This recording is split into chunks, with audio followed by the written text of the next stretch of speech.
पूरी दुनिया आपके सामने झुक जाएगी यदि आप एक विशेष चीज हमेशा अपनी जेब में रखेंगे। इस अक्टूबर माह में रातों रात कुबेर देव का खजाना आपके लिए खुल जाएगा। दुनिया की हर खुशी आपके कदमों में होगी और जीवन का सबसे बड़ा दुख चुटकियों में समाप्त हो जाएगा। यह चीज भिखारी को भी राजा बना सकती है। आप बेहद भाग्यशाली हैं क्योंकि मां भद्रकाली और मां बगलामुखी की कृपा आप पर है। माता रानी इस कार्यक्रम के माध्यम से आपके जीवन में महापरिवर्तन लाना चाहती हैं, इसलिए इसे अंत तक देखें। मां भद्रकाली और मां बगलामुखी से बड़ी कोई शक्ति नहीं है। इनके बिना शिव भी सामान्य हैं। जब यह प्रचंड शक्ति आपके साथ होगी तो हर नकारात्मकता और बुरी स्थिति दूर हो जाएगी। यह कार्यक्रम जीवन भर के अनुभव से तैयार किया गया है और इसमें बताई गई बातें हजारों लोगों पर आजमाई हुई हैं।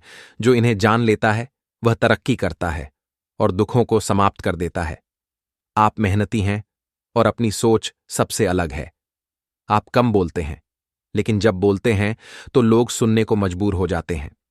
आपके व्यक्तित्व की खासियत यह है कि नफरत करने वाला भी आपके किसी गुण की तारीफ करता है। आपके अंदर जन्मजात हुनर है जिसे कुछ लोग पहचान चुके हैं और कुछ जल्द पहचान लेंगे। आप सफलता के लिए बने हैं, फिर भी आपको वह नहीं मिल रहा जिसके आप हकदार हैं। इसका कारण नकारात्मक ऊर्जा है जो आपके आसपास है। इस अक्टूबर माह में ग्रहों की चाल आपके लिए लाभकारी होगी। पितृदेवता माता लक्ष्मी और भगवान नारायण की कृपा भी आपको मिलेगी, लेकिन नकारात्मक ऊर्जा के कोहरे को हटाना जरूरी है। आप सच्चाई और अच्छाई के साथ जीते हैं, इसलिए समाज और आपके अपने ही आपसे जलते हैं। वे आपकी छोटी छोटी कामयाबी से नाराज होते हैं और कुछ लोग तंत्र मंत्र का सहारा लेते हैं। आप सरल हैं, इसलिए इन चीजों को नहीं समझ पाते और धोखा खाते हैं। इस कार्यक्रम में दी गई साधना आपके दुखों का अंत करेगी। इसे गंभीरता से लें।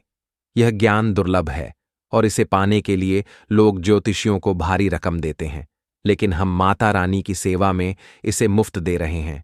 कमेंट में 3 बार जय मां भद्रकाली कृपा करो लिखें और चैनल को सब्सक्राइब करें। अब एक कहानी सुनें। एक शिष्य अपने गुरु से जीवन की परेशानियों की शिकायत करता है। गुरु उसे अगले दिन नदी किनारे बुलाते हैं और कहते हैं कि जब नदी पूरी तरह बह जाएगी तब वे पार करेंगे। शिष्य हंसकर कहता है कि नदी कभी पूरी तरह नहीं बहती। गुरु समझाते हैं कि जीवन की परेशानियां नदी की तरह हैं। इंतजार करने से नहीं, बल्कि मेहनत और प्रयास से इन्हें पार करना होगा। जीवन में कष्ट हमेशा रहते हैं, लेकिन कष्ट में ही जीवन है। आप मेहनत करते हैं, लेकिन नकारात्मक ऊर्जा के कारण सफलता नहीं मिलती।